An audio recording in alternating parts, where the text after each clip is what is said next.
উঠছে ওইগুলো পোকা, ওইগুলো পোকা সাদা সাদা যেগুলো উঠছে। হ্যাঁ এই যে লেগে রয়েছে, আবার এই উঠছে ওই যে।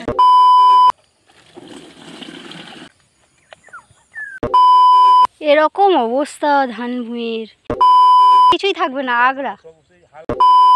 হ্যালো এভরিওয়ান, আমি আঁখি আর তোমরা দেখছো ব্লগ উইথ আঁখি। তো আজকে সকাল সকাল একটা ভিডিও নিয়ে এসেছি।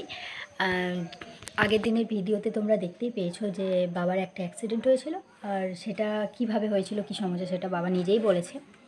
এখন অনেকটাই সুস্থ বাবা, বুকে ব্যথাটা অল্প আছে, আর পায়ে একটু হাঁটতে অসুবিধা হচ্ছে ব্যথার জন্য, আর মুখের কাটাটা এখনও রয়ে গেছে। তো এগুলোই সমস্যাগুলো রয়েছে। তো অনেকটাই সুস্থ যেহেতু, তাই এখন তো এবার আমাদের যেহেতু চাষবাস হয় এই টাইমে, তো চাষের কাজটা একটু দেখাশুনো করতেই হবে। আর যেহেতু জমিতে ধানের শোষকও লেগেছে, তাই একটা বীজ দেওয়ারও ব্যাপার আছে। বাবা নিজে কিছু করবে না, আমাদের জমির যে কাজ করে সেই করবে, কিন্তু গিয়ে দেখে নিতে হবে। তো তাই বাবাকে একাতে ছাড়া যাবে না, তাই আমি চললাম বাবার সাথে, আর ভাবলাম সেটাই তুলে ধরি তোমাদের সামনে। তো চলো তোমাদের দেখাই আমাদের জমি। সকাল সকাল রওনা দিই ধান জমিতে যাওয়ার উদ্দেশ্যে, আর রাস্তায় বাবা সকলের সাথে দেখা হচ্ছিল, আর সকলেই খোঁজ নিচ্ছিল বাবা এখন কেমন আছে আর অ্যাক্সিডেন্টটা কীভাবে হয়েছিল। রাস্তায় যেতে যেতেই মনোরম দৃশ্য উপভোগ করছিলাম সকালবেলার, আর পাশেই পড়েছিল একটা বড় পুকুর, সেখানেই ফুটেছিল অসংখ্য শালুক ফুল। তাই বাবাকে বলছিলাম এখানে আমি অবশ্যই আসবো একদিন শালুক ফুল তুলে নিয়ে যাওয়ার জন্য। আর এই পুকুর থেকেই কিন্তু বিশেষ ড্রামে করে জল ভরে বয়ে নিয়ে যেতে হচ্ছিল পুরো মাঠ পর্যন্ত, কারণ কাছাকাছি কোথাও জল ছিল না। যেহেতু ধান কাটার সময় চলে এসেছে, এখন আর কিন্তু জমিতে জল নেই। তারপর আমরা সকলে রওনা দিয়েছিলাম আমাদের জমির উদ্দেশ্যে, কিন্তু খারাপ লাগছিল এটা ভেবেই যে তালা জেঠুকে এত দূর থেকে জল সহ ড্রামটা বয়ে নিয়ে যেতে হচ্ছে। আর এই জমিতে যাওয়া এতটাই কষ্টকর, ধানগুলো পড়ে আছে, সেই মারিয়ে মারিয়ে যেতে কিন্তু খুবই খারাপ লাগছিল, কিন্তু কিছু করার নেই, বাধ্য হয়েই আমাদেরকে যেতে হচ্ছিল। তবে এই চারিদিকের দৃশ্য দেখে সকাল সকাল আমার খুবই ভালো লাগছিল, কারণ এত সুন্দর দৃশ্য আমি বহুদিন দেখি না। চারপাশ থেকে ভেসে আসছিল সুন্দর পাখির ডাক, যেটা আরও মন ভালো করে দিচ্ছিল। তো একা ছাড়া যাবে না, সেই জন্য বাবার সাথে সাথে আমি এসেছি। আর ধান ভুঁয়ে যেহেতু শোষক লেগেছে, বীজ দিতেই হতো, তাই বাবাও থাকতে পারলো না, বাড়িতে চলে এলো। কিন্তু অনেক ছোটোতে আমি একবার এসেছিলাম, আর এই এখন আসছি। তো যেতে যেতে আমার অবস্থা, তো আমি তো পুরো শিশিরে ভিজে গেছি, এটা সকালবেলা বলে। তো এখন যাচ্ছি, জমিটা অনেক দূরে, সেই কোথায় জল ভরা হয়েছে সেই জলটা পিঠে করে বয়ে নিয়ে আসা হচ্ছে। এখন যেহেতু আর জল পাওয়া যাবে না, ধান কাটার সময় হয়ে গেল, তাই তো আমি দেখি জমি পর্যন্ত পৌঁছাই, অনেকটা দূরের রাস্তা। তালা জেঠু অনেক দূরে এগিয়ে গেছে আমাকে ফেলে, আমি একটু লেটে যাচ্ছি। জুতো পরে যেতে আমার একটু অসুবিধা হচ্ছে, অভ্যাস তো নেই এই রাস্তায় চলাফেরা করা। এই যে ধান ভুঁইয়ের মাঝে মাঝে আলে আলে যাচ্ছি, এই ধান গাছগুলো এসে একদম আমাকে ভিজিয়ে দিয়েছে, অবস্থা খারাপ।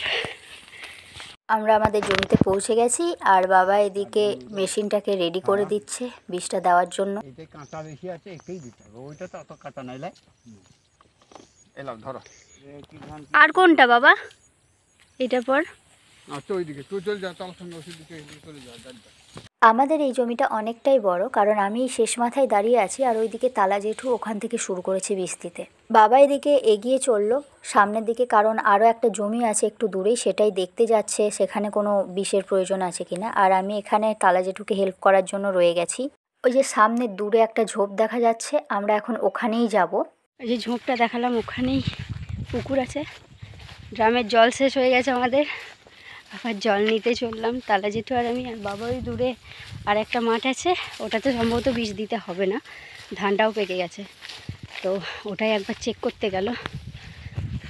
আমাদের বীজ দেওয়া হচ্ছে। এই যে এই জমিটায় ধানে শোষক লেগে পুরো খেয়ে ফেলেছে, এই জায়গাগুলো কি করে রসটা শুষে খেয়ে নেয়, তো রসটা শুষে খেয়ে নেয় দিয়ে এইরকম এক মানে ধানগুলোর কিছুই থাকবে না, আগরা। আচ্ছা হ্যাঁ, তো এইরকম অবস্থা শোষক লেগে, এরকম অবস্থা ধান ভুঁইয়ের। এগুলো আগে বীজ দিলে হতো না,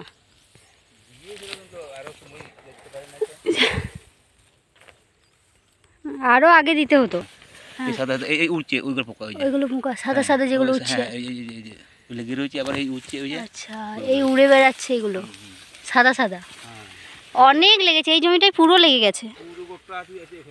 মানে এই সময় জল পাওয়া কতটা কষ্টকর সেটা দেখো। এটা কিন্তু একটা পুকুর, কিন্তু লতাতে পুরো ঢেকে দিয়েছে পুকুরটাকে। মানে জল পাওয়া এতটাই কষ্ট। এখানে এই লতা সরিয়ে কোনোভাবে রাস্তা করে কিন্তু জল নেওয়ার চেষ্টা হবে। না পেলে বীজ দেওয়া কি হবে জানি না। আর দেখলে তো বীজ দেওয়া না হলে ধানের অবস্থা কি হচ্ছে, শোষক লেগে একেবারে ধান ভুই। আর এটা পুকুর একটা, এরকম অবস্থা। তো হেঁটে যেতেই ভয় লাগছে এদিকে, যে আমি কখন পুকুরে পড়ে যাব।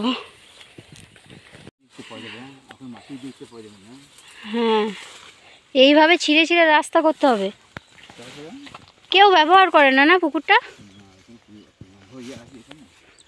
এরকম জঙ্গল হয়ে আছে বলে। ওই সামনে পুকুর তো। হ্যাঁ,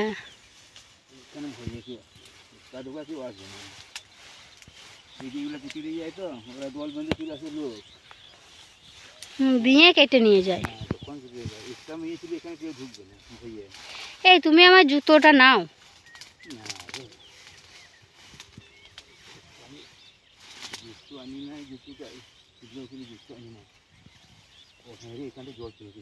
রয়েছে তাহলে কাছেই, যেতে হবে না দূর। হ্যাঁ, ওই তো জলে আওয়াজ পাওয়া যাচ্ছে।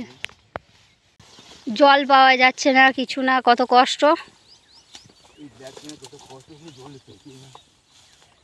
জঙ্গলে ঢুকতে হচ্ছে একবারে।